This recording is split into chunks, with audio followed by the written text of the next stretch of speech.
Tapos sa mga kasikoy, magandang umaga, magandang tanghali, magandang gabi sa lahat ng makapanood ng video na ito. Sa akin lang naman mga kasikoy, tanong lang.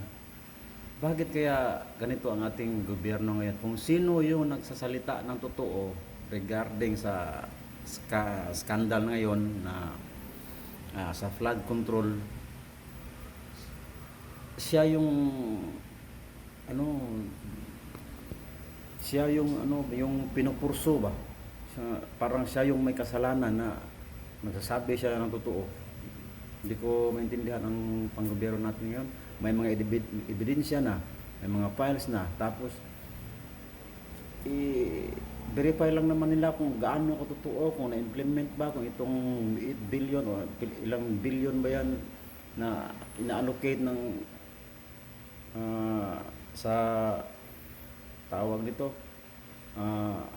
office ng specific government offices na nag-allocate sa pondo na yan, kung totoo ba yan. Ano lang naman kasimple na sa kanila ng lahat, power, lahat na kung katarungan, pulis, lahat na tanan, ombudsman, sa kanila lahat. Bakit yung nagsalita ng totoo, siya pa ang parang may kasalanan, siya pa ang tawag ito, yung tinutuligsa? Ganito na ba ang bansa natin ngayon, no? Tapos sa kabilang banda naman, sa kay Bibi Sara, million, 125 ata yun, 125 million yung para i-ground nila para sa impeachment. Paano yung mga halo umaabot na ng trilyon? Wala lang yun?